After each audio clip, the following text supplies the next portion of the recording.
Hello guys, it's ya boy, the boyster of all oysters. I figured since I haven't really, I've been sort of running dry on ideas for a while now, and I just had a look around my room and just brainstorming for things I could do a video about, and I have already done a video about this bad boy, so I thought, why not make a video about this guy? Now, this sword, I purchased it from eBay for about just under $100, but still, for a collector's item, I have to tell you that it is a cheap replica, obviously, so it's not a real sword, but for a replica, it's actually pretty sharp. I've sharpened it up a little bit myself on a grindstone, but just slightly because, so if you want to, you could stab someone to death with this, but, it's not made for it, so it will break, like, after chopping down the first guy, but you could do it. So, yes, for those who are, oh god, it's seriously front heavy with the, wow, really? It's seriously front heavy when it's in its sheath. But for those who are into Lord of the Rings, we all recognize this as Andúril, Flame of the West. Now, the king's sword, the sword that cut the very ring from Sauron's finger. Now, this is probably one of my favorite swords in all of fantasy.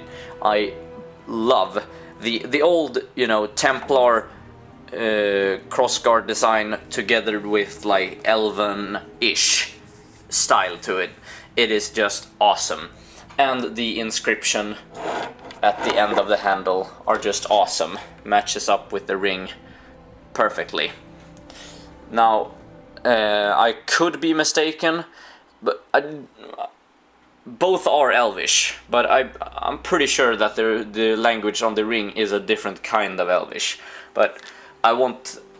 Don't take my word for it, because I'm not sure. But yes, let's get this bad boy out of the sheath. But to do that, I need to use both hands. I need to put down the camera for a second. See if I can. Yes.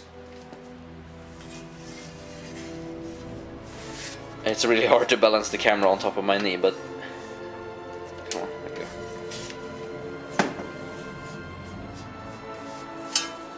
There we go. One thing that I am slightly dissatisfied about is the fact that the inside of the sword sheath is primarily made out of wood, which shows that, yeah, well, it's a cheap replica. It's not supposed to hang in your belt. It's supposed to be on top of the wall, but that could potentially tear a little bit on the steel, but yeah, and it doesn't sound or feel very satisfying when you pull the sword out. It does, however, give off a nice cling at the end, but, well, obviously it's metal, so I haven't really, I really have to shine this up. I see some fingerprints on the blade there, but its overall length is, from the grip and up, is, I think it's just above 1 meter, but, well, you could see I could poke my Vader mask from here, and, well, that's pretty high up. So I really enjoy this sword. I think it's a great add-on to my collection. My friend has a replica of the same sword, but it's sort of a different design on it.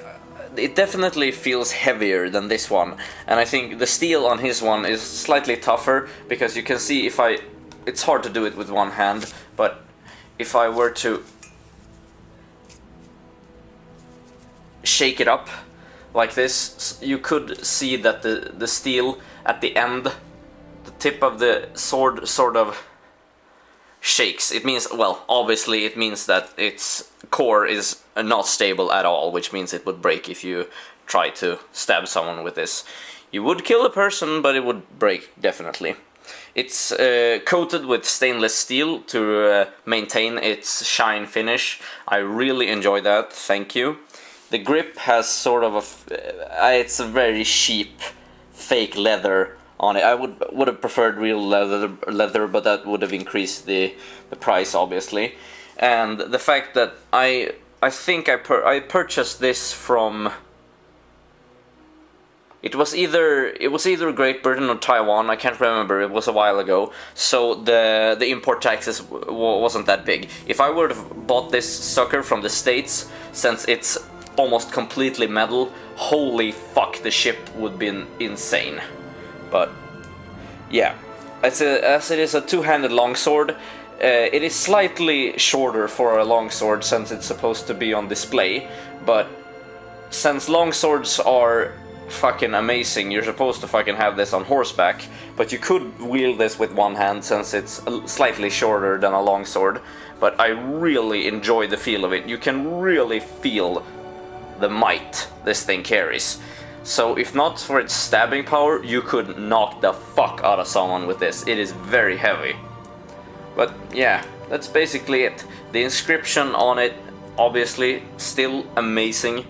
Really nice detail here. I obviously can't read it because, you know, I'm more into Star Wars than I am Lord of the Rings. Yeah, but that was Andúril, Flame of the West.